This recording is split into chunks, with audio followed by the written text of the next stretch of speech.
YouTube Live. Guys, hello, hello, hello. Just going to wait a few minutes here for other people to show up and get the lighting right. Let's see what's going on here. What's going on with the light? Oh, that's a little better. Making sure that the technical things are out of the way, my friends. Here we go. T with D. Hello. Here it is. Love you all. Welcome. Thanks for joining me. Don't know how long we'll go, but it's just nice to be here. A little smudge right here. Let's just take care of that. There it is. Now you're looking better there, phone. All right. Hey. What day is it? Sunday. All right. Hey, good morning, Karen. Good, good. Let me see here. How do I make some messages, such as potential, may not be visible, live chat. All messages are visible. That's the one we want. Annie, how are you? Good to see you. Glad you could be a part of it. Today, depending on what you need from me, depending on what direction we decide to go together, my friends, little warriors, you may hear me rant about a very important topic that came to mind today for me that I always want to share. I don't mind talking, guys. You know me. Plenty of content out there. Or we can go directly into the Q&A, which I don't mind either, because that's where a lot of value is, I believe. When I was suffering from anxiety and the multitude of anxiety disorders that I went through, I needed my questions answered, and I needed them answered by somebody who had been in my shoes. Okay, not somebody who went out there and read a bunch of books and told me, it gave me some kind of a breathing technique or some way to manage my symptoms. That was not good enough, right? I needed practical skills and real lifelong type of knowledge and information from people that had suffered like I was. And I believe that's what you need as well.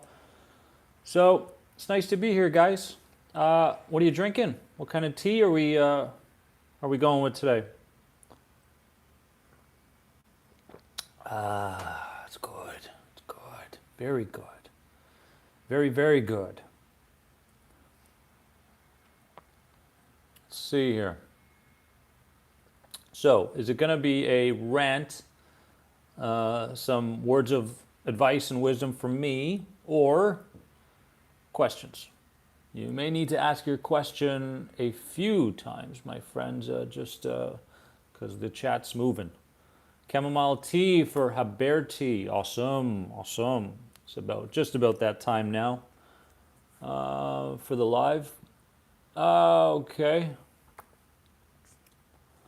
What do I think about the grief that's turned into health anxiety, Anas? You have to deal with the grief in order for health anxiety is the symptom.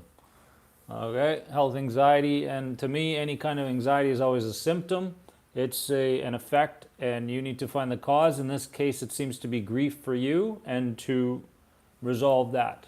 We can talk about ways to do that. Let's see here. Michael. Yes, sir. Nice to see you. It's just nice to be here and hang out with you guys, I'll be honest. It's very, very fun for me. It's probably the funnest thing for me to do. Just kind of giving back, spending some time. Jennifer, afternoon from the UK. Excellent. Hope you are all well. Yes. And I'm glowing. Yes, I did get some sun yesterday. I did. When I was in the UK, not much sun, UK. But Dubai seems to be burning me up. Lars, what is my level on the paddle court? I don't even know how it goes. Is it kind of 0 to 7? Is that kind of how it works? I don't know. I don't know. I got a pretty good backhand, so-so forehand, and my volleys are absolutely exceptional. Let's see here. It's freezing in the UK. Oh man, I'm sorry to hear that. Find the good in it.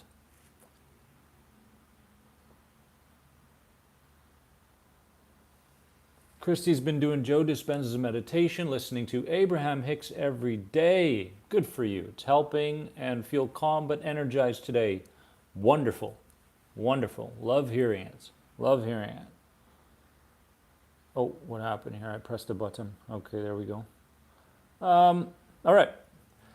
Just a couple of things, if you don't mind me talking about a certain thing, because I always believe that, you are here for something, for a specific reason, guys, and it's always nice if you don't mind sharing in the comments section kind of where you are in your healing and what you're really dealing with, right? Because I found that it's very, very valuable to go beyond the anxiety, right? Yes, there's the anxiety and the symptoms, and yes, there's the intense and overwhelming mental chatter, and yes, there are the unconscious behaviors that we just hate about ourselves, and all these things that come with anxiety, yes, but underlying that stuff, what's really there? Where's the rage really directed to? Where is the, when this someone mentioned grief or the shame or the blame, the energies that seem to be stagnant within the body that's causing us so much emotional turmoil and all these physical reactions. So I'd love to hear where you are on this journey and what you're currently dealing with. Joseph, yes sir, how are you? You've been doing the guided hypnosis daily? That's awesome, my friend. Good to hear it. Hope it's helping. Luis, constantly trying to recall what I did. Brain fog. I've been there. Is a pesky symptom. Yes, I remember everything but foggy. Yeah, with the brain fog itself, the brain fog had different elements to it for me. So with the brain fog, there was the short-term memory issue, and then there was the lack of being able to concentrate on one thing issue. There was the feeling of not being grounded or to be able to do something for a long period of time issue. So when you talk about brain fog, there was a multitude of things. Ashley, what's up, girl? A multitude of things that accompanied the brain fog, right? And Ashley and some of these other, originals from the Anxiety Guys stuff can tell you a lot about that. In terms of tips, I'm not big on tips, I'm big on strategies, but in terms of a tip for brain fog, I would say find the good in it. Find the good in the brain fog. What do you like about it? One of the things I realized with depersonalization, for example, and the brain fog was that I never experienced panic attacks anymore. And then after some time, I realized that the actual brain fog, the depersonalization, the dizziness and such, was a form of protection by a part of the organism. It was trying to protect me from getting past that threshold again of emotional intensity around panic attacks and anxiety attacks. So I started to thank it. Oh my God, thank you for the brain fog. I love it, right? Thank you for protecting me from, mentally overwhelming myself in this particular situation. So a lot of healing can come from making friends with the very things you're trying to escape from, right? Well, let's just do Q&A. Q&A is better. Q&A is better. You guys hear me talk all the time. All right, so please, if you have a question, go for it. Cheryl, sending sunshine from New England. Bring it on. Bring it on. Yes, yes. Let's see here. Valerie, I'm closer to the end of my journey. The thought, anxiety is coming back, trying to make sure I don't want it, to feel safe, doing EMDR, reframing things too, telling self I love my sensations. Okay, good stuff. Good stuff.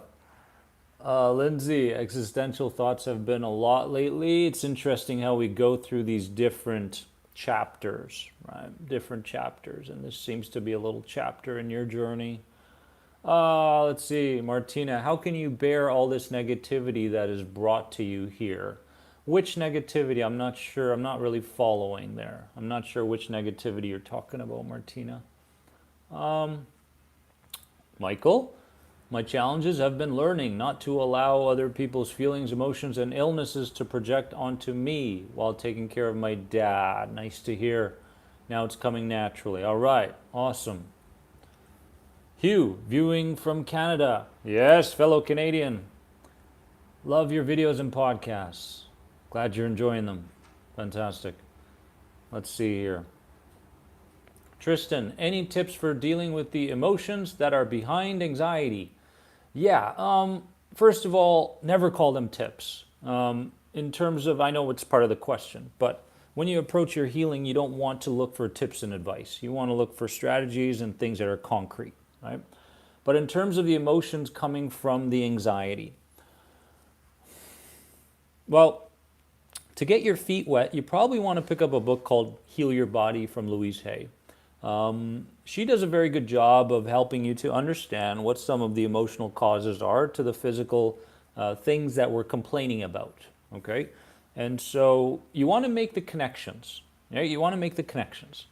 In terms of the emotions underlying the anxiety, what's really key is to understand that you're a three-part person, right? You're three parts. There's the subconscious side of you that is responsible for being the memory bank in the mind and body. So the greater the emotional intensity in an experience, the deeper the storage in mind and body. So if you've got these tremendous traumas from when you were a child, those will show up as physical things, symptoms, sensations, and disturbances and all that sort of stuff, stagnancy and blockages later on in adulthood. So you've got the subconscious mind related to memory, initial feelings, unconsciousness. You've got the conscious mind, right, which we now know is 5 to 7% of your entire day. And the conscious mind is there for logical reasons, rational, and willpower. So it likes to will you through things. But then there's the third part. Unfortunately, if you allow the subconscious or the unconscious parts of you in terms of anxiety and such to direct your day, if you allow the ideas coming from the inner child, thank you for the donation. Very, very cool. Appreciate it. If you allow the unconscious parts of you, therefore anxiousness, to guide you in how you think about things, perceive things, and act, then you're not utilizing your conscious side. If you're not utilizing your conscious side, then you'll never get in touch with the knowledge and wisdom coming from your higher self. You must understand this and write this down. You are three parts, okay? You are the unconscious part, you are the conscious part, and then you are your higher self. There are three parts to you, this little triad. What's interesting is that the greater the use, or the more often you use your conscious part to redirect the unconscious part, the greater the opportunity is to download information from your higher self. Okay, so this is cool because you need all three, right? But you need all three as you go throughout your day. But no matter what, you don't want to be living by the memories of the past. You want to be living by the visions of your future. Okay, so when you wake up in the morning, it's about what vision do I have for this day? How do I want this day to unfold? Well, let me visualize that. Let me imagine that. Let me enact it. Let me breathe it. Let me feel it. Let me talk it. Let me walk it. Let me do everything in line with how I want my future self to look, right?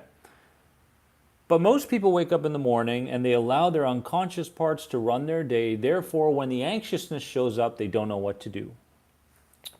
You don't want to do that. You want to take charge within the first 10 minutes of waking up. Okay? So, one of the bigger things that happened in my life was I started using the anxiousness for better purposes, right? When the anxiousness showed up, I said, oh, there's a positive thing coming from this. I can use this in a better way than I have, right? So yes, just because you have anxiety doesn't mean you have to continue to fall in line with the guidance coming from the anxiety itself. Does that make sense? Right? You cannot allow the anxiety to guide you in terms of how you think about things, how you filter things, and how you move about your day. Anxiousness, right, must be quickly replaced with a new perception. But the anxiousness cannot be replaced with a new perception if the attitude is not in place in the first place. So the attitude is this: I don't want to be too stern with my inner child subconscious mind, right? We'll call it anxiety. I don't want to be too stern, because if I am too stern, there will be backlash and there will be resistance. Therefore, anxiety can heighten, right? I don't want to be stern, but I do want to be direct, right? And isn't this meditation? You're in a meditative state, right? Your mind will wander, you bring it back. Your mind wander, bring it back. Mind wander, bring it back, so on and so forth. This happens a multitude of times until it no longer does. This is kind of how your day goes. This is the responding aspect of what I like to teach. Okay? So as you're going through the day, you should always feel like you're responding rather than being led by. And the better you get at this, the lesser your anxiety becomes. Okay? But we can go deeper into this, guys, but that's a good start to understand that the perception coming from the anxiety no longer has to be taken so seriously. Mary Lynn, now man. Let's see this for a second. Why? When you start to feel better, does it come back out of the blue? Is it a trigger for something or someone? Well,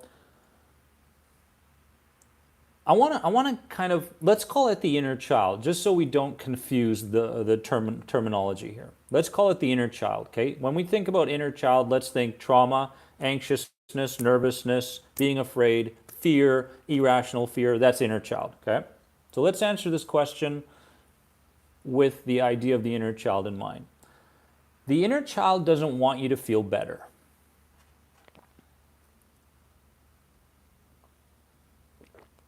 Your inner child doesn't want you to feel better, okay?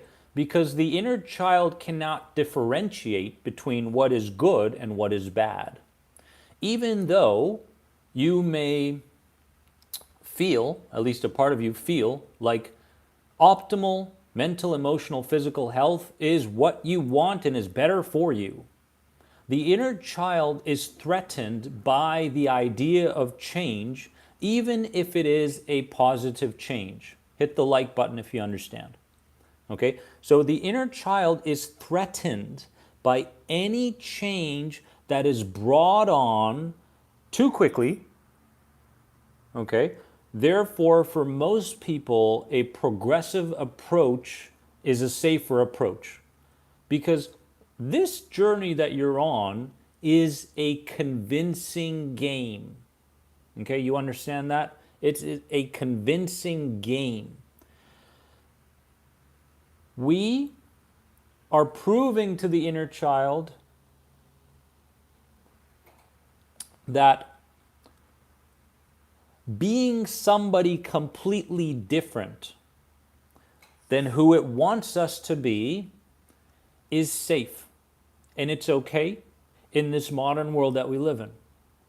And we don't need the amount of protection, aka anxiety, that the inner child is spewing in the language, in the form of cortisol, stress hormones, adrenaline, physical symptoms, mental chatter, emotional distress. We don't need that. What I'm about to say is very, very important. Are you guys ready? Comment below. This is it right here. What I'm about to say is pretty much everything. Okay? Let's take a sip. Cheers. Nice to be with you all. Ready. Jennifer says ready. Okay.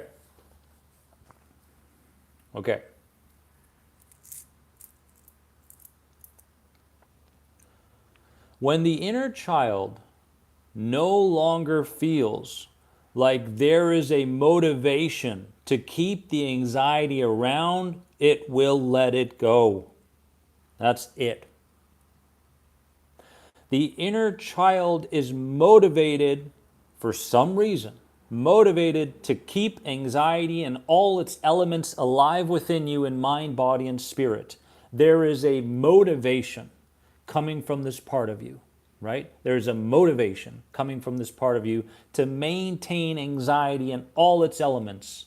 There is a very specific and important reason that the inner child does this, right? And this could be in the form of, physical symptoms in the head or physical symptoms in the toes or knees or, whatever it is. It's symptoms, illness, disease, it doesn't matter. There is a motivation for those things from the inner child in order for those to be there. Now, when the inner child no longer feels like there is a necessity to keep these things alive, it will let them go. In order for you to understand this more deeply, guys, you must begin to study spontaneous remissions. Everybody on this planet has the capability of having a spontaneous remission and a spontaneous level of change with anxiety. We all have that ability. You can wake up one day, right? And instead of going, oh God, the symptom is there, you're going, oh, I love it. I love the anxiousness. Bring it on, right? I love the tingling. I love the trembling. I love the twitches. Bring it on, because this energy, because that's all it is, right? This energy is no longer going to be stagnant in this part of my body or that part of my body. From now on, it's going to move from the top of my head down to the tips of my toes like a river. And I love this anxiousness. I'm going to use it today. Right now, I'm using adrenaline to speak to you guys. So why can't you? But again, these words are important. There's a motivation. Why are you dizzy all the time? Child of the corn. You're dizzy all the time, most likely, okay, from an anxiety standpoint, because the dizziness is there for a specific reason. The dizziness is there so that you don't do anything stupid in the future, right? The inner child is going, hey, I don't want you to make the same stupid mistake you did before. Therefore, we'll create all this protection, right? We'll create all this protection in the form of dizziness so that you don't make another stupid mistake. Maybe you applied for a job, right? And when you applied for the job, the guy looked at you and he laughed and he said, no, you're not good enough. Get out of my office, right? Boom. That contributed to the dizziness because you had a heightened arousal. You were hyper aroused in that moment, right? Maybe even panicked. And the inner child wanted to make sure that that never happened again. Boom. There's the dizziness. Like we said, though, when you can prove to your mind, body, and spirit that this world and everything within it is safe in your own unique way, all the symptoms start to subside. And if they don't subside, guess what? You're no longer afraid of them. The longer you stay afraid of your symptoms, the stronger they're going to get. And that's the truth, right? The longer you stay afraid of your symptoms, your thought, and I'm not talking about physical symptoms. I'm talking about the mental chatter. I'm talking about the emotional distress. I'm talking about your lack of being able to connect with your form of God, right? It's much easier to heal anxiety with some form of God, in my opinion, right? But when the fear dissipates and goes away, there's a gray area. And you have to fill that gray area with something or else the fear will come back, right? That's why massages don't work long term. People have been asking me, Dennis, what about massage? I say, great, massage, right? When massage is digging deep into those particular areas of your body and trying to get the knots out created by trauma, that's great temporarily, but guess what? If you don't handle the root cause, it's going to come back. So that's why you see people go for massages or this or that. And they come home, I feel great right now. Next thing you know, full circle, the anxiety comes back quite quickly. So Child of the corn, the dizziness is there as a protective mechanism for you not to be further overwhelmed in the future in similar experiences. Notice how the dizziness gets worse sometimes and better other times. The other thing about dizziness is the more you focus on it, the worse it gets. Right? If you're going about your day and you're not aware of it, you're not dizzy. Let's see here. Lucy Lou, I like it. When we have a life-threatening disease, it's hard to just let go of the anxiety it plays with your mind every day, and I think about death every day. I'm sorry to hear that. At the same time, you need to remember that in my world, everything has the potential to be reversed. And you're in good company, and there's something here that's going to help you. Okay? Crystal says, I feel as if unstable dizziness is the worst of all symptoms, right? That's what I used to think, and that exact mindset kept all of them alive, right? But as soon as I realized that, hey, inner child's trying to protect me, hey, no longer I'm emotionally overwhelmed because of the dizziness, hey, it's trying to keep me from making a fool of myself or socializing with strangers or being creative. The inner child is very protective, right? If you've had a protective mom in your life, go ahead and times that by 1,000,000, and you've got your inner child, right? So we need to understand that when we start to collaborate, when we start to build a relationship with the inner child as we go through the day, redirecting it over and over again, that's when magic starts to happen. Right? Lars, how can you prove your inner child that you are safe and its protection is no longer needed? There's 3 things you need to prove to your inner child that you are safe and its protection is no longer needed. What I've found interesting is this, okay, before I get into the 3 things, is that forcing yourself to take on the exposure work only drains you further. If you go into your exposure work with the right attitude, you'll have enough SRUs, you'll have enough self-regulating units in order for it to be beneficial. But if you're going into your exposure work with the kind of bulldozer attitude that I want to get rid of this and I'm going to face it and I'm going to crush it, that kind of thing, then that's only going to spur on more fear later on. That's what I've found. There's 3 things that you need. Number 1, and you got to get good at this. This is a skill, right? Number 1, you got to get very good at imagining things that you want to happen. That's number 1. You got to utilize the language that your subconscious mind, inner child does understand. Okay, so number 1, you want to get good at imagery. Imagery. In most of my sessions, I use imagery. In all of my anxiety recovery programs, there's an imagery aspect to the healing, number 1. Number 2, feelings. Okay? If you want to feel better, you have to start there, right? You don't want to go into this with the attitude that when I heal from anxiety, then I'll feel better, right? So number 1, learn to imagine things going the way you want them to go. Number 2, add feelings to the images. Okay. Number 3, somatic. Use a part of your body. Let's do this right now, right? Everybody take a moment, right? And let's go through this. Let's go through an image cycle real quick. Comment below if you want to go through this. It'll probably take 2 minutes. But I want to give you an example. I don't want to just chat all day. I want to show you some practical steps going forward. Would that be all right? All right. Take a moment. Cool. And this won't take long. Okay. Take a moment to close your eyes. No more comments. Just sit there, close your eyes. And as you close your eyes, go ahead and take a nice deep breath. Really, really deep because you've been breathing shallow all day long. Okay? Deep in and deep out. Increase that lung capacity. That's right. In and out really deep a couple times. Good. In and out. Really deep. Good. With your eyes closed. All right. Excellent. Excellent. Excellent. Good. Couple more times. Keep going. Nice and deep. Increase that lung capacity. You're in good company. There's nothing to be afraid here. That's right.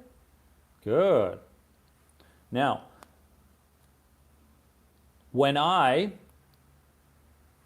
bring out an aspect of your life, it's just going to be one word. I want you to imagine exactly how you want that experience to go, imagining that you've already healed from anxiety. Okay? So I'm going to give you a word, and you are going to imagine exactly how you want that experience to go with the idea that you've already healed anxiety. Ready? Number one, health. Imagine health right now. Health, health, health, health. I don't care if the images are vivid. I don't care if it's a movie. I want you to go ahead and imagine absolute and perfect health right now in your imagination through your mind's eye. Go ahead and do that now. Good. And as you do that, I want you to put your arms up like you've just become victorious. You've gotten everything that you wanted. Arms up. That's right. Bust out that power pose. What does it look like now? And I want you to walk down the street being anxiety free. What does that look like? Good. Bring up the feelings nice and strong. Good. How are people looking at you? Are they clapping? Good. Are they saying your name? Good. Are they inspired by you? Good. Imagine that. Stay there. Keep that. That's right. Now make it stronger. Health. Make it stronger. What does it look like when you've healed anxiety? Incredible. That's right. Good. Now creativity. Go to creativity. Something that you've been putting off because of anxiety. I want you to imagine yourself being absolutely creative, doing that thing. You are healed from anxiety. You are absolutely healed from anxiety. There's nothing left, and you are totally creative right now. Imagine that. That's it. Eyes closed, in your mind's eye. Imagine creativity and being anxiety-free. That's right. Add feeling to it. Good. If you're painting, now's the time to bring out the somatic aspect. That's right. Use your hands. Use your hands. Use your body now to make that image even stronger, or that movie. It doesn't matter. That's right. Move your body in certain ways. You're creative right now. Everything's becoming lighter and lighter. Good. Look at you go. Fantastic. Get into it. That's what I'm talking about. Now, relationships. When you're anxiety free, which you are right now, you are anxiety free. What do your relationships look like? People that you know and don't know. That's right. How are you socializing with people? Go ahead and see that in your imagination. Now double it. Double it right now. That's right. Double the feelings. Double the confidence. Double the self-worth. Go ahead and do that now. Make it stronger. That's right. There it is. You're having fun. Everything is light. Good, because you are anxiety-free. That's right. That old you's gone, right? Good. Enjoy these relationships now. Excellent. What about financial freedom? Let's go there. Financial freedom and you're anxiety-free. What does that look like in your imagination? Go ahead and imagine that right now. You are financially free. That's right. You are anxiety-free, which has brought up financial freedom for you. What does that look like in your imagination? Good. Good. Is money pouring down from the heavens? Go ahead and just grab it with your hands. Grab it. Oh, there's another bill. Oh, there's another one. There's another one. Put it in my pocket there. There's another one. Put it in my pocket. That's right. Good. That's what I'm talking about. Fantastic. Beautiful. Financial freedom. Good. Now, finally, this one's up to you. You are anxiety free now. You are free. You are light. You're no longer carrying around all the emotional baggage that used to contribute to anxiety. What does that look like? Where is your system taking you right now? Where is your imagination taking you right now? What does that look like? Go ahead and imagine that right now. Whatever comes up is fantastic. That's right. There it is. Anxiety free. Maybe you're on the beach. Maybe you're in a forest. Maybe you're still talking to people. Maybe you're in your car. I don't care. You're anxiety free. Are you crying? Cry. Are you laughing? Laugh. Are you angry? Be angry. Be true to whatever comes up.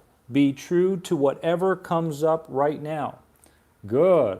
Now amplify those feelings. Make it stronger. Good. Now whatever you're doing, good, move your body so that The physical body starts to match your imagination. You touching a tree? Good. Take your hand and actually feel like you're touching it. Good. That's right. You got the sand and the beach? Bring it up. What does it feel like? That's right. You're walking on the sand. What does that feel like? Good. Make it real. That's what I'm talking about. Good. Now I'll count from 3 all the way down to 1. When I get to 1, your eyes are going to open up and you'll be right back anxiety-free in this live with me. 3, 2, 1. Open up your eyes. Welcome back. Stay in that place. Comment below. Let me know what your experience was. Well done. Well done. Saksib says that was great. Okay, good. Jennifer, what a great way to express and see yourself anxiety-free. That's called progress, my friends. Valerie says, amazing. Waveflex, nice to see you here. All right, good, good.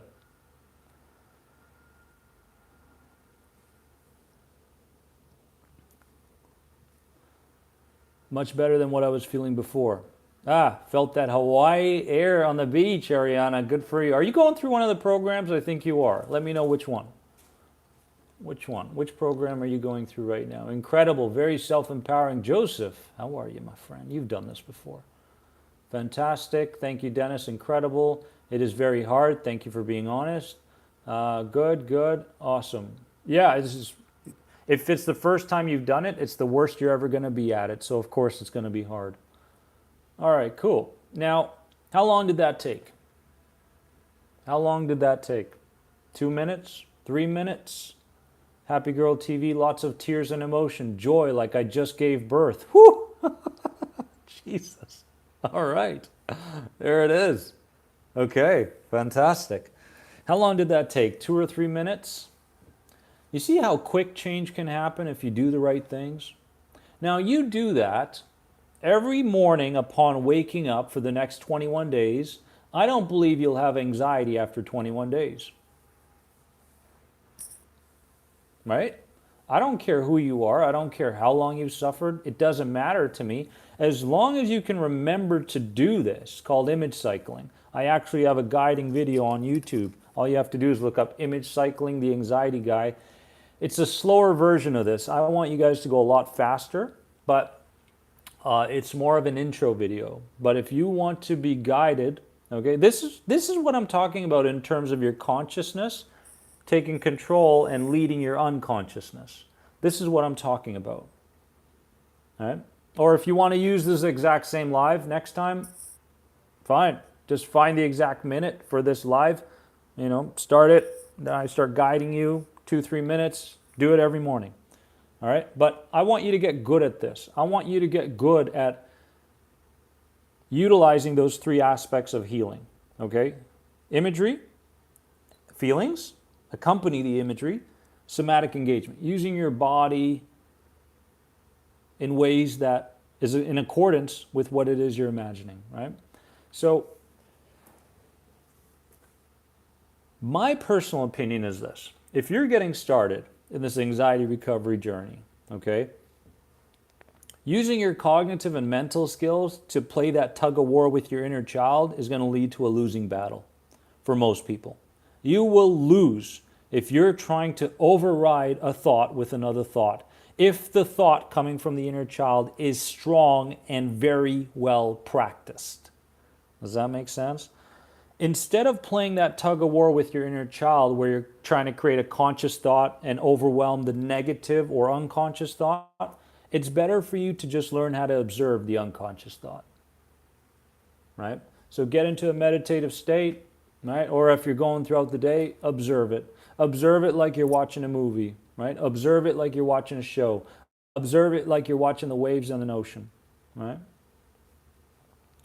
Questions? Lars says, that was awesome, Dennis. You also mentioned that something has to come in place instead of the anxiety. Yes, because the universe doesn't like a void, right? So anxiety will not dissipate if it is not replaced with something else. Okay, that's why if you're trying to utilize or trying to use some sort of method, formula, or skill to get rid of anxiety, it'll always come back if it's not replaced with something else. Notice, right? So you have to replace something with something else over time, right? Over time. The biggest thing you have to replace is your identity. You may need to give yourself a new name. You wake up in the morning and you've got a sticky note up there on the window. You're no longer Joe. You're no longer Jill. You're no longer Frank. You're no longer Tracy. You're no longer that name. You're no longer all the mental programming. You're no longer all the subconscious programming. You're no longer the emotional baggage. You're no longer the physical symptoms. All that is gone, right? Give yourself a new name. Start over. Start fresh. Paint a new picture. What can you replace it with? Examples? Anis? Okay, well, I wake up in the morning, let's say, okay, a few years back, and I felt anxious. The anxiousness equals energy.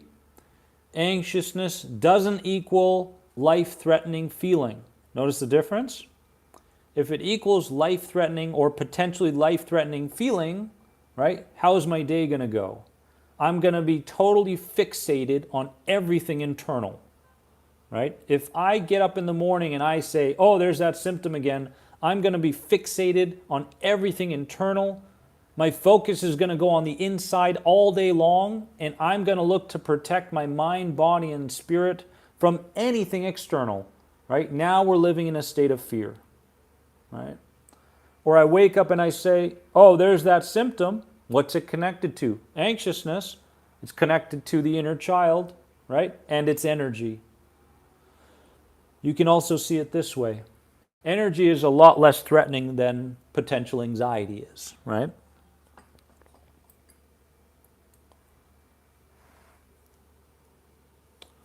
Let's see here. That's a good point with Ariana, right? So she says, I got to find new joyful hobbies to replace the anxiety. Yes, so let's say, what do a lot of anxiety people do? They're not very good at expressing themselves in that way. They like to suppress things, right? They like to suppress ideas, their creativity, their feelings, their emotions, their physical reactions. They're cocooned basically by anxiety, and they're frozen most of the time, right? But you want to kind of chip away at that frozenness, right? And what she's mentioning is picking up hobbies. Great. So now you pick up something that you love. Maybe you love running. You get up in the morning, you say, there's that energy. I'm ready to use it. You go for a 10-minute run. Watch what starts to happen. Later on, the anxiety symptom shows up and you're going, hey, we're going to go for another run? Now you're building up better habits, right? Love the butterfly on the wall. Nice. It's quite nice. Let's see here.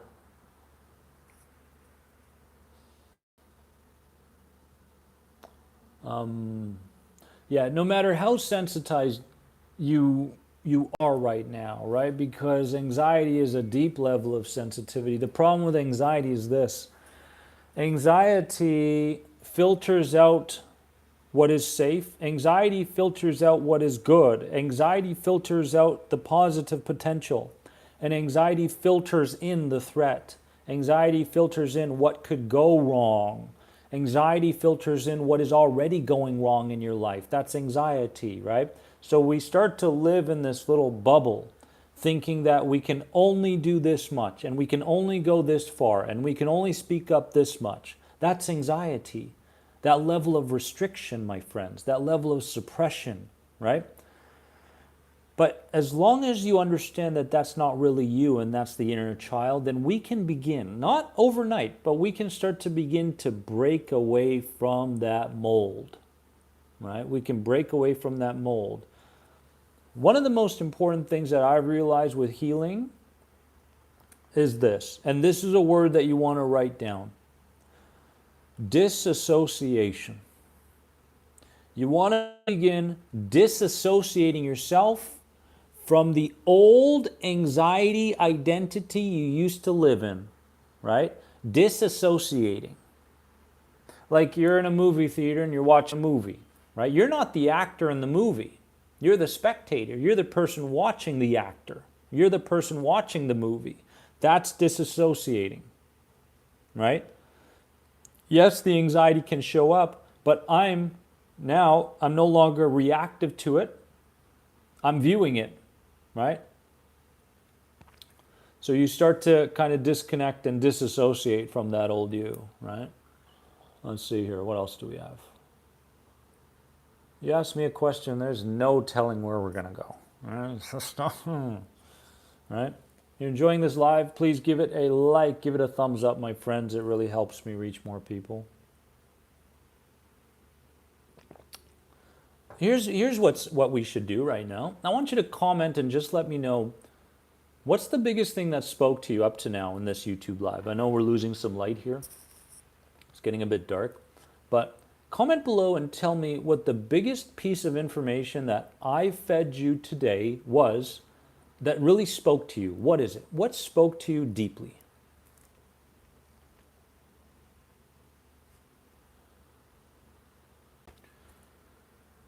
Anita, do you have any suggestions, strategies for handling symptoms that are a combination of anxiety symptoms and symptoms from an actual health issue?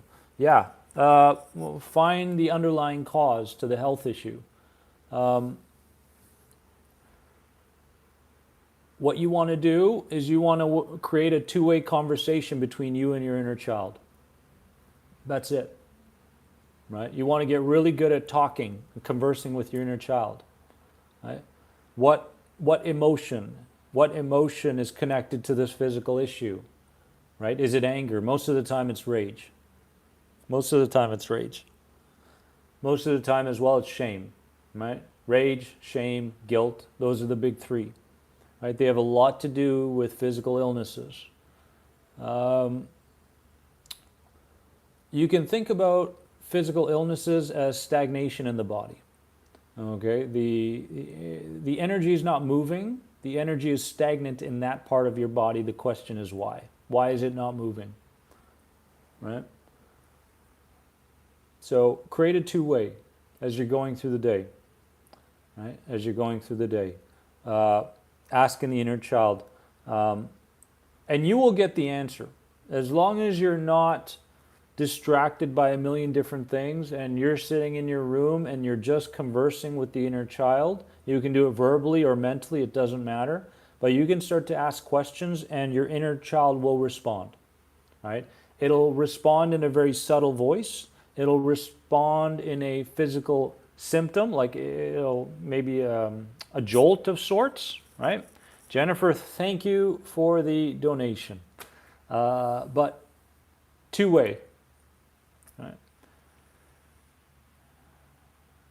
It's important that you don't think about physical issues as the end-all be-all, my friends. The physical issue is nothing more than a wake-up call. It's a wake-up call to say, you know what, you've been thinking about this thing the same way for far too long. You've been holding on to the rage connected to your mom or dad for far too long. You've taken on their habits, their emotional baggage, and now, through this physical illness or disease, the body is trying to show you that it's overflowing. Chris, what about health anxiety that is a result of an actual health condition? Same thing. When you're talking about the health condition, right, let's talk about the emotional connection to the health condition. Right? What are you sad about? What are you angry about? What relationship from the past have you not let go of? Who have you not forgiven yet? What are you still raging about? These are the things that you write down, right? And these are the things that we tackle head on. I can't tell you how many people I've worked with in the past where you come to me with some kind of a physical symptom or worse, right? Much worse. And we do something very similar to what we all collectively did today, but different, more so a reframing practice. I don't go too deep into hypnosis. I like to stay in the mild place with people. I find that works very well for me. And we start digging. And as we dig, and as we uncover, we start to resolve, right? So first things first, find the feelings, find the emotions that are connected to the physical ailment. I'll give you another example. My mom, who experienced ovarian cancer, I think it was about 5-6 years ago. Well, not that long, 4 or 5 years ago, ovarian cancer. And doctors said it pretty much started 3 years before the diagnoses. And I started to look back and go, what sort of things took place in the last 3 years? Okay, first thing that took place was my grandfather died. Okay, that was a big shock right there for her and for everybody. So that was one, unexpected. Secondly, my uncle died. Her brother died. When my uncle died, what happened was there was a tremendous amount of energy, stuck energy in my mom's body related to guilt. I didn't do enough. I should have been there for him more often. And the brother verbally also made my mom feel that way. So it kind of went twofold, right? So we started working on this. We had an energy healer. I was working on reframing practices. We upped her pH levels, lots of good quality water in her diet. We took her shoes off. We started to ground in the green grass. We got her out of her head, right, and into the world in very naturistic environments. And as we did these things, within a few months, we went back, and the diagnosis was that the surgery went through with the surgery, and it was benign. So there was nothing there anymore. And that proved to me, along with many other cases from the past, that anything's possible. Anything. Let's see here. Isaac Pearson, how do you suggest me to react to getting panic attacks and anxiety in the gym? Don't run. Don't run. Find a bench. Okay, go sit on that bench and begin creating a two-way conversation with the part of you that's spewing the panic. The panic is either you've done too many repetitions, or the weight is too heavy, or someone just walked in, a girl that you like or a boy that you like or whatever it is, and you just got totally nervous. Not you, but your inner child, or something, right? Either you know about it or you don't know about it. Either way, within that environment, something triggered a panicky feeling. Mary Lynn, thank you for the donation. Go to the bench, sit there, create a two-way with your inner child, okay? Looking to understand where they're coming from and why the panic is there, right? And then, obviously, you don't want to keep working out with the panic attack. As the panic starts to subside, which it will, okay, then you go back to the weights in a very gentle manner, right? You finish off your workout. But no matter what, if you leave, right, of course, if it's a full-blown panic, that's different. But if it's more of a mild panic attack, when you leave, you are justifying the fear that the inner child is presenting to you in that environment. So it's very important that you stay there, create a conversation with the inner child's subconscious mind, get to know why it's afraid, allow it to subside slowly. I don't recommend any breathing practices. Don't go into deep breathing because that'll just heighten the amount of panic that you have. If you're hyperventilating there, just allow it to gently come back. Okay, and then finish your workout gently and then slowly leave. That way you're allowing the subconscious mind to say, hey, maybe that threat wasn't a threat. Next time you go to the gym, it's not going to be so on guard.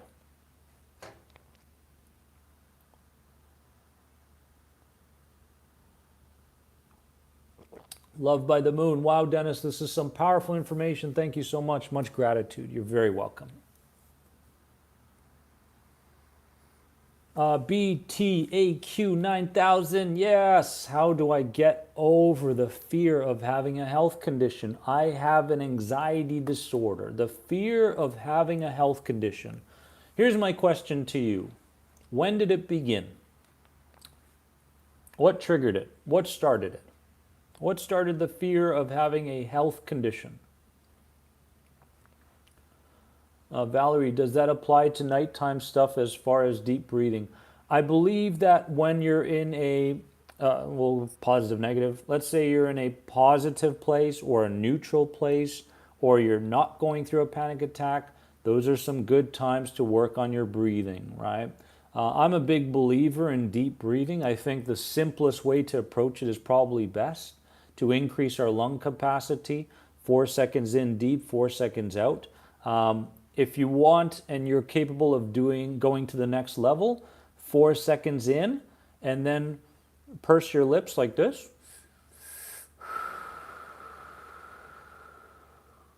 7 seconds out. 4 seconds in, purse your lips, 7 seconds out. The exhale has everything to do with your parasympathetic system. So the longer the exhale, the more you're promoting calm. So those are excellent breathing techniques. I don't have Discord sex, Eve, no. It began after I had COVID and had shortness of breath. Okay, so that created the fear that you're experiencing with the health condition.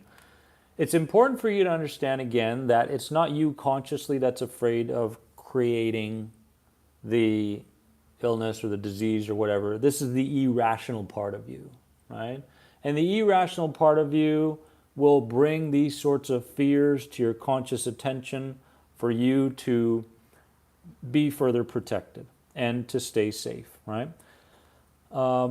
In my opinion, the best way to probably deal with this is to slow your world down. The quicker you go, most likely it'll just perpetuate the fear. So you want to slow down your walking. You want to focus on any kind of bodily movements that helps bring safety.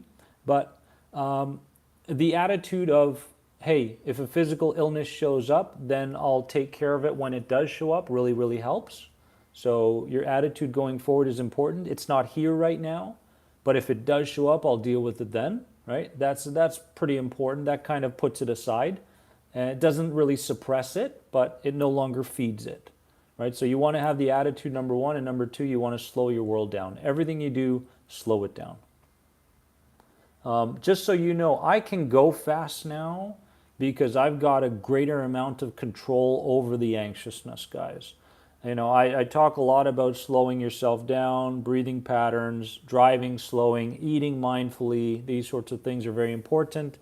So it's kind of this conscious action constantly, reprogramming, and then later on in your life you can pretty much be however you want to be, knowing what it's going to take to go back to anxiety and no longer go there, right? I love ashwagandha. Long term, not short term, long term. I'm a bigger fan of St. John's wort. Just make sure you don't take it with medication. I like St. John's wort in tea form much better than ashwagandha, but who am I to say, right? It could work for for anybody. I would give it a shot 4 to 6 weeks and then see how it is for you. Malik, your videos are amazing, thank you. And it helps so many people out there to believe, to become even better than ever. Absolutely. Private sessions are now available, theanxietyguy.com. They will be available till about June. Can you speak of the fear of somatic symptoms, cause, how not to believe them? I think that right now what's really important with this is people need to understand that if you've got a fear of the somatic symptoms, I believe that that is there for a specific reason. You need to kind of go through this chapter, right? So one of the things that I always start with is the right attitude towards the things that you're afraid of, okay? So don't try to get rid of the symptom. Don't try to get rid of the symptom. Don't try to make it go away. Don't push it away. And don't look to distract from it. These are things that you don't want to do with symptoms. With symptoms, you want to acknowledge them and you want to treat them as if you're walking a dog. That's it, right? You want to treat them as if you're walking a dog. And as you treat your symptoms like you're walking your dog, right, and how you would walk your dog, You wouldn't scream at your dog. You wouldn't hit your dog, right? You wouldn't give your dog some kind of a tranquilizer to chill out, right? You wouldn't run to a supplement just to kind of get rid of your symptom. No. The symptom is motivated by the inner child for a very specific reason. So treat it like you're walking a dog, and then new pieces of information will show up that will show you what the next step is. But more than anything, it's cooperating. Cooperating, right? You got conscious, you've got inner child, and then there's the symptom. Okay, so conscious mind says its part. Inner child spewing on these symptoms and irrational fears. Conscious mind showing up. Next thing you know, inner child feels like there's no longer a reason for the symptom and it starts to subside. It can actually be that easy, right? The other thing is this, guys. Don't look for a result, no matter what you do. Don't look for results. Is my symptom still there? Do I still feel anxious? Am I still depressed? Am I this? Am I that? Do what you need to do without looking over your shoulder to see if what you want to go away is actually gone. Don't do that, right? Because then you're looking for a finish line that'll never show up in your life. Okay, there is no finish line. There is no finish line. In this reality, we're all going through certain problems and certain challenges, we'll call them, internal challenges, right? Your challenge is dealing with an anxiety disorder that as its roots has traumatic memory connected to it, right? And so this is our challenge, right? This is it. So cooperate with it. You'll get there, right? You'll get there. In a few months, you'll come back here and say, you know, I feel a lot better. What are my thoughts on intrusive thoughts? I love them. And you're asking me about where I am right now in my journey? I love them. I love intrusive thoughts. You know why I love them? I love intrusive thoughts because I get the chance to ridicule them. You know, if we're friends and we're walking together on the beach or whatever, and we're taking some time to kind of just converse and have a good moment, you'll notice that I laugh sometimes out of the blue, right? And that laughter is coming from a place where my inner child is trying to scare me back into anxiety again, right? And I'll kind of grimace. I'll be like, it's like, the idea is so, the imagination is so vivid sometimes, and it's so strong that it's like, I can see how you're really trying to pull me back into those, 24 years where I suffered from anxiety. I see what you're trying to do here, but I'm going this way, right? I'm imagining this, and I'm behaving this way. I'm thinking this way, right?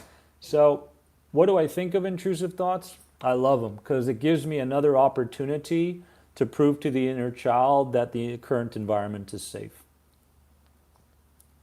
Right? It's like, yeah, exactly what Ryan is saying here, right? Exactly.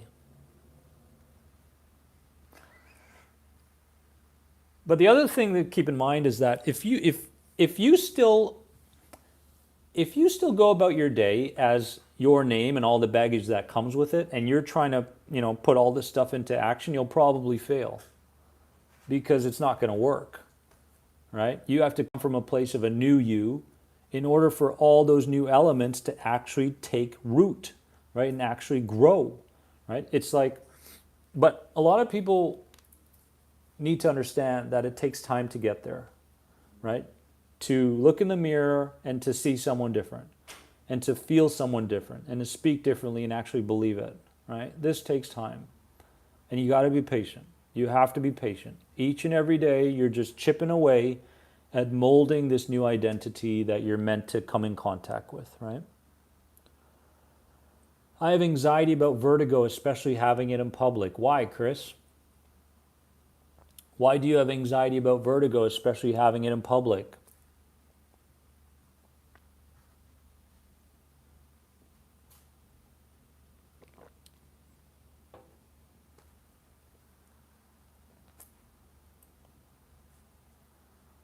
You come to these lives, guys, you're going to get my perspective on things, right? And so please take into consideration that this is my perspectives, right? With you in mind, but also with where I am right now. Jennifer, I'm the same. I laugh at the intrusive thoughts that try to drag me in. Well, look at that. So Jennifer is actually proving right now that this can be possible for everybody, right? We're no longer on a leash being dragged left and right. Let's see here. Kristen Nicole 11, neutral. Neutral most days, Dennis. Emotionally neutral, okay. Night panic still comes. Maybe there's some past experiences that are still fresh in the subconscious mind at nighttime, maybe. She doesn't run. She doesn't react. She stays, she accepts, and now the panic shows random and short-lived. That's beautiful, right? So she's proven to her inner child / subconscious mind that when panic or fear or whatever shows up, she is now learned and very well equipped to guide that part of her in another direction. Chris, I used to have it for years, and I was panicked about it, and it's still a fear of mine. Yeah, but it's just a fear of yours, right? It's just a fear of yours. It's a fear. It's not a realization, right? It's a fear. And the fear isn't really yours. Right? There's a part of you that sees this as absolutely ridiculous. But there's another part of you that's spewing on this fear for a very particular reason.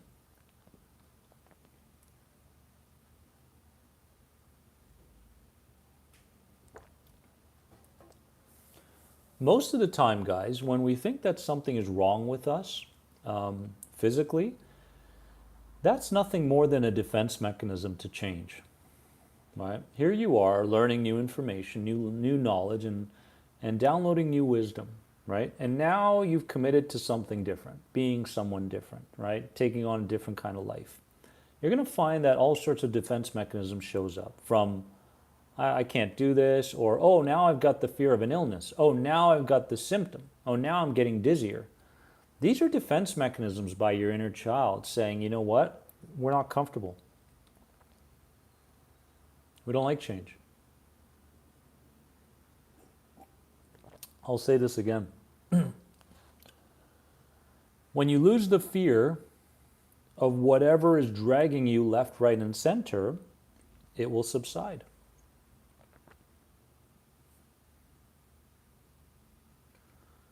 Sandra, my friend has gotten the symptom of harming her child after she gave birth. What is your thoughts on this? Very normal, very natural. Very natural. In fact, Robin, with our child, had a very similar reaction, a similar symptom. It came in the form of dreams. It came in the form of tremendous mood swings throughout the day. And again, Robin was very unreactive. She didn't add more logs to the fire. And because she didn't add more logs to the fire, it started to dissipate. Remember, guys, these intrusive thoughts are just ideas coming from your inner child. It's just an idea. It's just an image, a vivid one maybe, or it's just a dream, or it's just information from the outside, right? And as you start to move towards a place where you take them less seriously, that's where the magic is, right? And it's not going to happen overnight, but it's important to be open to this approach, okay? The idea of harming your child, I think, in my opinion, this is again, it's an inner child motivation. The idea of harming your own child consciously is absolutely ridiculous. But from a subconscious standpoint, from an inner child standpoint, maybe there's something going on there that needs to be tackled. Let me think about this for a sec. Let me try to get to the root of this.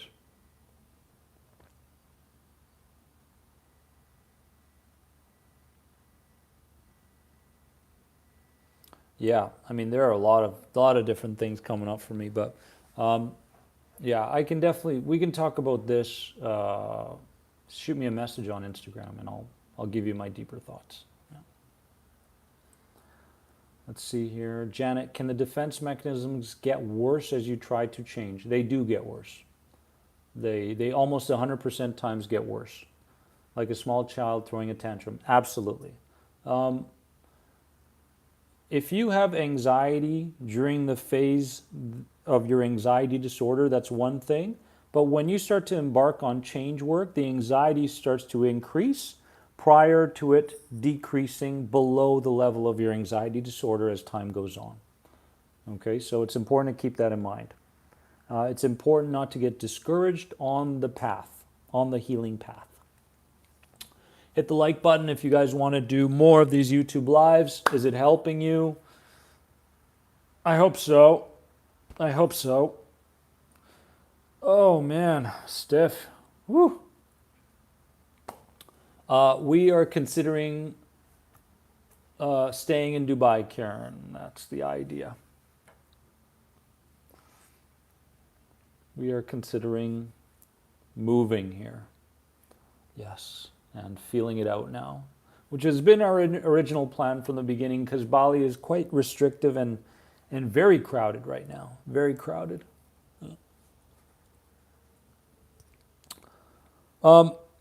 Structure. Guys, make sure that you structure your mornings. Okay, you wake up. I highly recommend what we did today, image cycling.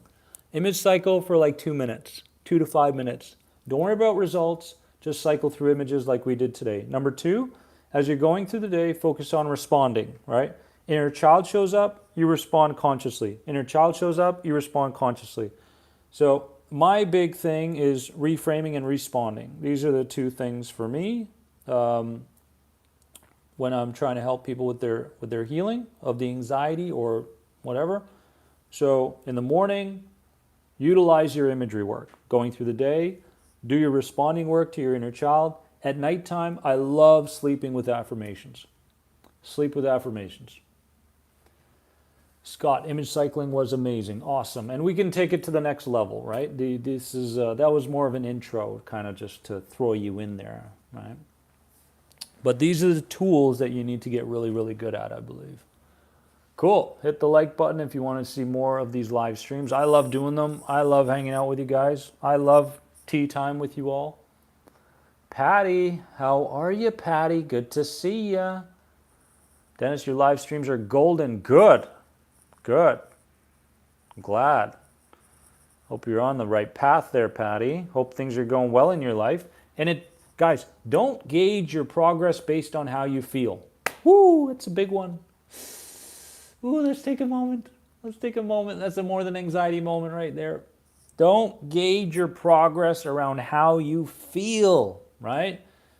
Because you may be doing the exact thing you need to do with the inner child showing up and saying, that's never going to work, right? Or your symptoms getting worse and you're going, psh, whatever, right?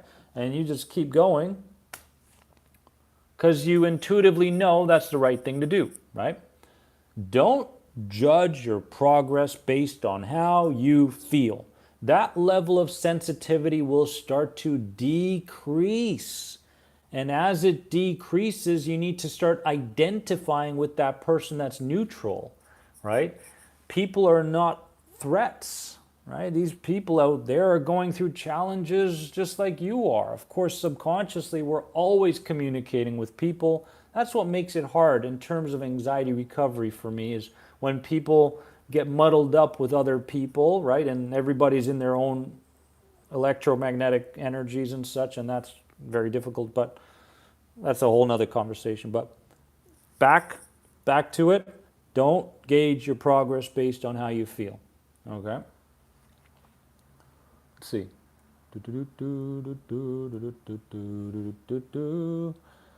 What do you mean sleep with affirmations? What I mean is go on YouTube, you're on YouTube, and look up Anxiety Guy affirmations. Search those, find whichever one you want, lay down, okay? 10 p.m., 11 p.m., whenever you go to sleep, close your eyes, right? And don't try to judge the words. Do not try to make sense of them. Do not ask yourself whether it's true for you or not. Stop.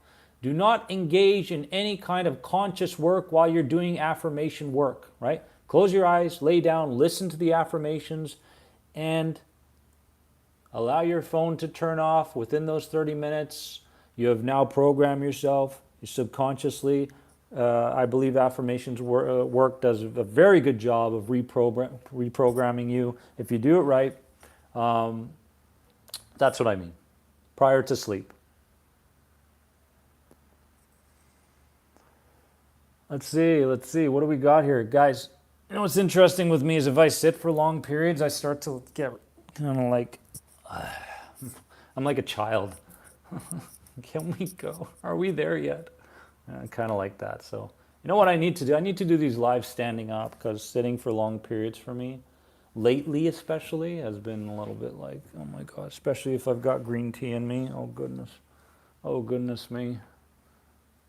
I need some punching gloves. Okay, let's see. Take a few more questions, guys. Luis, can you talk about transitioning back to normal life when symptoms calm down and you finally see normal life coming back? Yes, that's a great question and I love it. We're talking about transitioning back to normal life when symptoms calm down and you finally see normal life coming back. I think what's very, very important with this is to have a sense that life is guiding you rather than you looking to control every aspect of your life. That's number one. Okay, you want to feel like there is a force out there, an energy or a source that will bring to your awareness and your life the things that you need to go through. So as you're kind of transitioning from the old to the new, it's this trustworthy feeling. You feel like you're kind of trusting life more, number one. Number two, you really want to start seeing things in energetic terms rather than physical terms, right? This is very, very important. Everything has an energy to it. It has an aura to it. It has a vibration to it. It has a frequency to it. So you're going to realize that, let's say you're going into a Starbucks, you can really sense a person's energy. And if you sense a person's energy, you don't want to, and if it's not in the positive side, you don't want to sit near them because it's going to affect you unconsciously and unknowingly, right? Cars have energies. You'll notice that, or people, negative people that step into cars and drive cars and are very, very negative tend to affect the car. Next thing you know, they're always repairing their car. Appliances break down, these sorts of things. We're always communicating with everything around us. So as we're transitioning from the old to the new, everything starts to look more energetic. There's a lot more trust in having things come to you rather than force them upon life and upon yourself. And the other thing is there is a subtle expectation of things that you want and things that you want to manifest in your life, but there's not a forcefulness anymore, right? So you want to leave that world of doership. I have to do to get the result. You do what you need to do and allow the result to show up in time. So there's this feeling of kind of moving beyond the old and allowing yourself to flow with whatever comes into your life. So those are some of the changes. Yes, Patty, you got it. You got it. You got it. I love your chats and want more of them. Let's do it for sure, for sure. Can you guys handle a 10-hour marathon with me? We should do that one day. Who wants to do that? That'd be fun, right? I don't have data on my phone, but I can go to a cafe or something and just hang out there all day. We can chat. We can do things. We can have tea. God, that'd be a lot of tea. Coffee. Sometimes Turkish coffee a few days ago. Oof, that was hard. 10-hour marathon. Let's go, right? Bust out some emotional reframing, clear all the traumas. Come on, image cycling. We do it all in one day. Boom. No, it's not like that. But we could have a lot of fun. Yeah, there's a lot of different techniques that we can do, for sure. Good. I want to say I love you all. Thank you for joining me on this YouTube live. It's been fun, but now is the time to let go and to use this information for the best purpose in your own life. Clonazepam. Any advice on stopping clonazepam after 15 years? Yes, work with your doctor. Number one. Number two is make it gradual. Number three is don't carry any guilt for having to use benzodiazepines or any kind of antidepressants in your life for as long as you've been using them. Please, there's no good and there's no bad, right? For me, there is a time and place for the medications, the supplements, for the techniques here and this and that.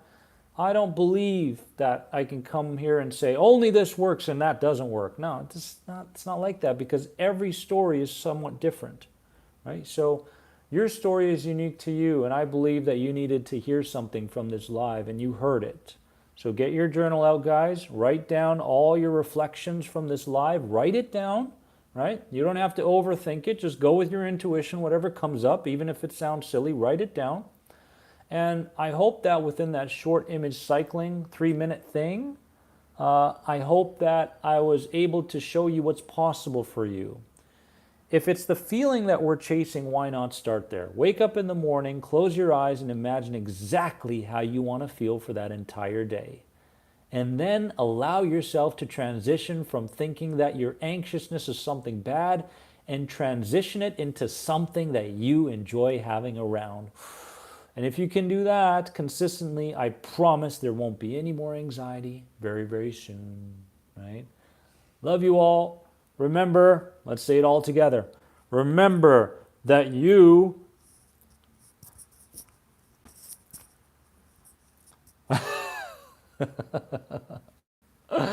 have a great day. I'll see you all soon. Yes, you can watch the replay for this. And if you get a chance, please share it with someone or a forum or a group in need. Let's help more warriors out there, my friends. And that's all I have for today. See you soon. Love you all. Keep going. You're getting there. Bye, my friends.